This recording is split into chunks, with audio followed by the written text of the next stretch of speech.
जी प्यार से कहना धन निरंकार जी। परमात्मा प्रभु निरंकार ने हमको जो जीवन में जो जो भी बख्शा है तो वो एक तौफीक ही है। कैसे हमने हर पल हर सिचुएशन में ये देखना है कि इस निरंकार प्रभु परमात्मा ने दिया है तो ये हमारे लिए सबसे अच्छा है।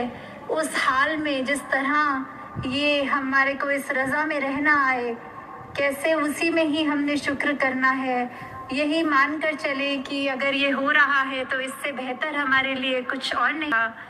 कैसे हमारे मन में जब ये शुक्राना आता है, मन से सारे गिले जाते हैं, तो हमको खुद ही इस बात समझ में आएगी कि हम अपने जीवन में ये निखार देखेंगे कि हमारे मन में वो परेशानी नहीं रहेगी, बेचैनी नहीं रहेगी।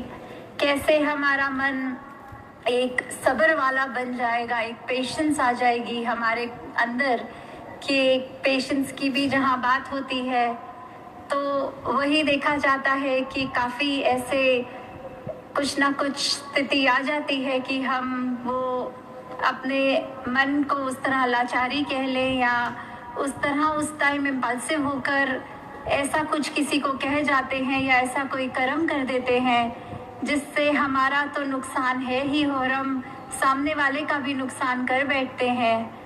तो हमको जहाँ अपने जीवन में ये सब्र भी लाना है। नाथ जी महाराज की वो कहानी जो सभी ने सुनी है कि कैसे उन्होंने भी अपने जीवन में एक एपिसोड ऐसा पढ़ने को मिला कि वो हमेशा जहाँ पे स्नान करने जाते थे नदी पे, तो वो जब जब लौटते थे तो एक व्यक्ति कोई ऐसा था जो उनके ऊपर कुल्ला कर देता था। तो वो उसको एक दो बार हुआ, हर दिन होने लग गया। दिन में एक दो बार ही होता था, वो फिर चले जाते थे स्नान करने, पर उस व्यक्ति को मुस्कुरा कर ही देखते थे। एक दिन तो 100 बार ऐसा हो गया कि वो जैसे ही स्नान करके आए उस व्यक्ति ने फिर वो गंदगी उन पे डाली, फिर वो स्नान करने चले गए। तो फिर भी ये जब हुआ तो उन्होंने अपना एक सब्र नहीं खोया, उन्होंने ये अपने मुंह से वो स्माइल नहीं हटाई, उसको उसके प्रति कुछ गलत नहीं सोचा और इससे अपना ही उन्होंने दिल को ये बड़ा किया। तो फिर उस व्यक्ति को भी जब ये बात समझ में आई कि ये उसका व्यवहार ना उसके लिए ठीक है और आगे वाले को भी नहीं परेशान करना, और उन्होंने भी उनसे ये राज पूछा कि आप ये मुझसे ये इस तरह आपको नाराज़ होना चाहिए था क्योंकि मैं आपके साथ ठीक नहीं कर रहा था।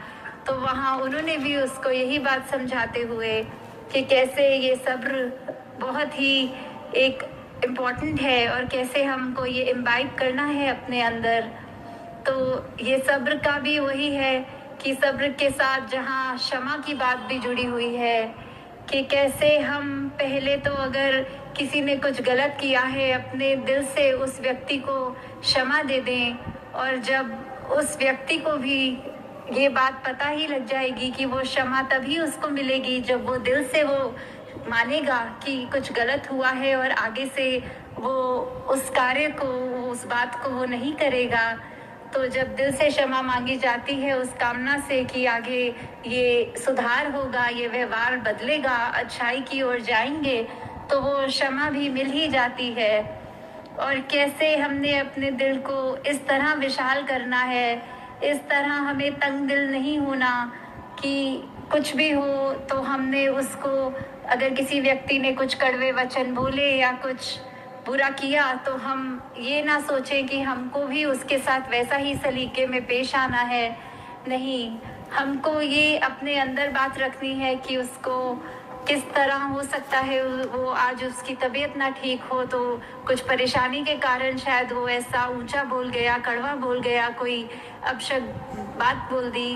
तो कैसे हमें उसको बेनिफिट ऑफ डाउट जहाँ देना है वो देते हुए फिर हमें ये पता लगेगा कि कैसे हम अपने दिल को और बड़ा करते जा रहे हैं और विशाल करते जा रहे हैं। हमारे दिल में फिर दूसरे के लिए भी वही प्यार आएगा कि हमने अपने लिए जहाँ अपनी तमाम गलतियों के बाद अपने आप को श्रेष्ठ माना हुआ है, अपने आप से प्यार करते हैं, तो वहाँ अगर किसी दूसरे व्यक्ति से भी कोई बात हो रही है तो इसलिए हमने तंग दिली का प्रदर्शन वहाँ नहीं करना।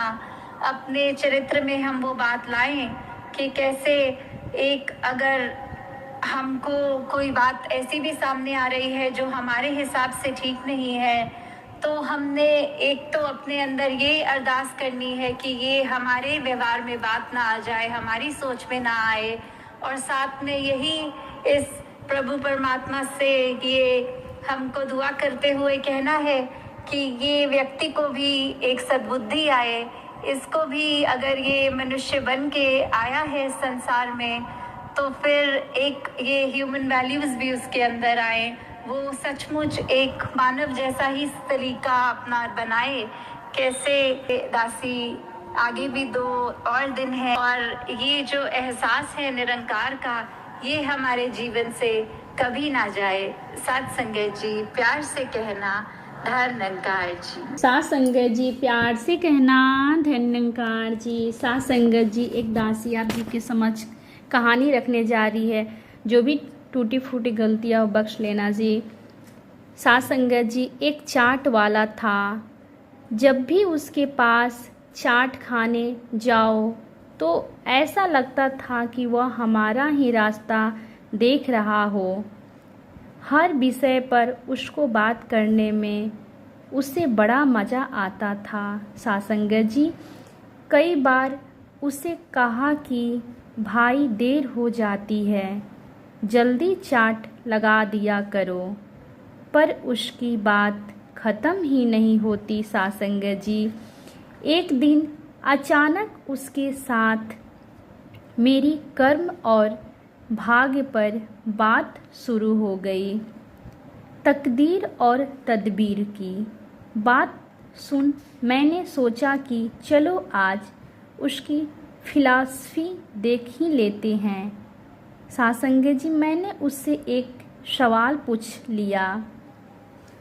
मेरा सवाल उस चाट वाले से था कि आदमी मेहनत से आगे बढ़ता है या भाग्य से। साथ संगत जी और उसने जो जवाब दिया, उसका जवाब को सुनकर मेरे दिमाग के सारे जाले ही साफ हो गई। साथ संगत जी वो चाट वाला मेरे से कहने लगा, उसका किसी बैंक में लॉकर तो होगा। मैंने कहा हाँ, तो उस चाट वाले ने मेरे से कहा कि उस लॉकर की चाबियाँ ही इस सवाल का जवाब है। साथ संगत जी हर लॉकर की 2 चाबियाँ होती हैं, एक आपके पास होती है और एक मैनेजर के पास। साथ संगत जी आपके पास जो चाबी है वह है परिश्रम, और मैनेजर के पास वाली भाग्य। साथ संगत जी जब तक दोनों चाबियाँ नहीं लगती लॉकर का ताला नहीं खुल सकता। साथ संगत जी आप कर्मयोगी पुरुष हैं और मैनेजर भगवान।